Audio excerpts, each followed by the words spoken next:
अर्धवार्षिक परीक्षा 2023 विषय भौतिक शास्त्र 11वीं EFA स्कूल का पेपर है। उसका सॉल्यूशन 1 अंक वाले प्रश्नों को देखते हैं। तो सही विकल्प में पहला प्रश्न है, जड़त्व आघूर्ण निर्भर करता है। तो जड़त्व आघूर्ण निर्भर करता है द्रव्यमान पर। इसका फार्मूला होता है I = सिग्मा mr²।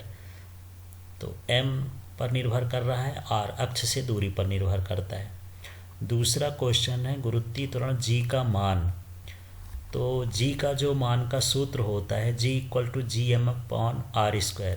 तो भूमध्य रेखा पर r का मान ज़्यादा होता है। तो जब r का मान ज़्यादा होगा तो g का मान कम होगा।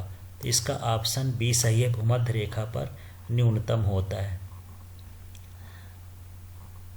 अगला क्वेश्चन है, पत्थर को ऊपर उठाने पर गुरुत्वीय बल द्वारा किया गया कार्य ऋणात्मक होगा, क्योंकि पत्थर जब ऊपर उठेगा तो उसमें जो गुरुत्वीय बल है वो कहाँ की ओर लगेगा, नीचे की ओर। तो विस्थापन और बल एक दूसरे के विपरीत हैं, तो कार्य कितना होगा, ऋणात्मक हो जाएगा। अधिकतम दूरी तक प्रक्षेपित करने हेतु प्रक्षेप का कोण होना चाहिए। तो प्रक्षेप का कोण 45 अंश होना चाहिए। दो पृष्ठों के बीच घर्षण बल का परिमाण निर्भर करता है। तो ये पृष्ठ की प्रकृति पर निर्भर करता है। पृष्ठ यदि खुरदुरा है तो खुरदुरेपन पर घर्षण बल का मान निर्भर करेगा। जल का घनत्व अधिकतम होता है। जल का घनत्व 4 डिग्री सेल्सियस पर अधिकतम होता है। अब आते हैं रिक्त स्थानों की पूर्ति करो। रबर स्टील की तुलना में प्रत्यास्थ होता है। तो रबर स्टील की तुलना में कम प्रत्यास्थ होता है। 1 किलोवाट घंटा का मान जूल में, तो 1 kWh = 3.6 × 10⁻⁶ जूल होता है। प्रक्षेप का पथ होता है परवलयाकार। द्रव चालित लिफ्ट के सिद्धांत पर कार्य करता है। यह पास्कल के सिद्धांत पर कार्य करता है। सार्वत्रिक गुरुत्वाकर्षण नियतांक SI पद्धति में मान कितना होता है। तो इसका मान 6.67 × 10⁻⁻11 न्यूटन मीटर स्क्वायर पर kg² होता है। जब किसी निकाय पर लगने वाला बाह्य बल आघूर्ण 0 होता है तब खाली स्थान संरक्षित होता है। तो बाह्य बल आघूर्ण का मान यदि 0 हो तो कोणीय संवेग संरक्षित होता है। अब आते हैं सही जोड़ी में। गति का तृतीय नियम, तो इसका 5वां सही है, ये क्रिया और प्रतिक्रिया। इसके बाद आते हैं घूर्णन गतिज ऊर्जा। तो घूर्णन गतिज ऊर्जा का जो बल आघूर्ण है, दूसरा नंबर बल आघूर्ण। तो बल आघूर्ण का इसमें मात्रक है न्यूटन मीटर, तो इसका ये सही है, पहला वाला। इसके बाद ये है घूर्णन गतिज ऊर्जा। घूर्णन गतिज ऊर्जा ये होता है 1/2 I⍵²। तो ये हो गया इसका तीसरे नंबर में दूसरा सही है, 1/2 I⍵²। इसके बाद आता है गुरुत्वीय स्थितिज ऊर्जा। तो गुरुत्वीय स्थितिज ऊर्जा का मान ये होता है -Gmm/r।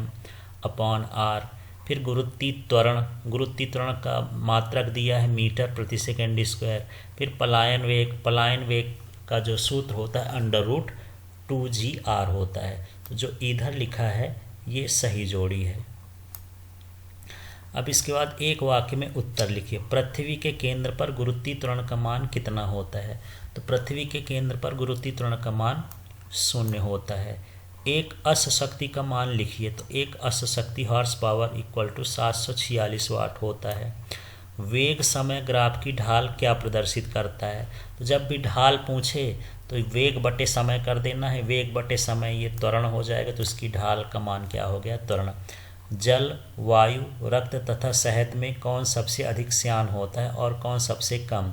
तो शहद अधिक गाढ़ा होता है तो इसकी श्यानता अधिक होगी। इनमें से वायु की श्यानता सबसे कम होगी। उस राशि का नाम लिखिए जिसका मात्रक प्रकाश वर्ष। तो प्रकाश वर्ष दूरी का मात्रक होता है। अब आ जाते हैं सत्य असत्य में। चंद्रमा पर पलायन वेग का मान 11.2 किलोमीटर प्रति सेकंड है। असत्य है, वहाँ पर 2.43 किलोमीटर प्रति सेकंड होता है पलायन वेग का मान। कोणीय संवेग अदिश राशि है, गलत है, ये सदिश होगा तब सही होगा। प्रत्यास्थ संघट्ट में संवेग और गतिज ऊर्जा दोनों संरक्षित होती हैं। ये सत्य है। यदि वस्तु संतुलन में है तो उस पर कार्य करने वाला समस्त बलों का परिणामी बल शून्य होता है, ये सत्य है। न्यूटन के गति के प्रथम नियम को जड़त्व का नियम कहते हैं, ये भी सत्य है। Thank you. Share and subscribe it.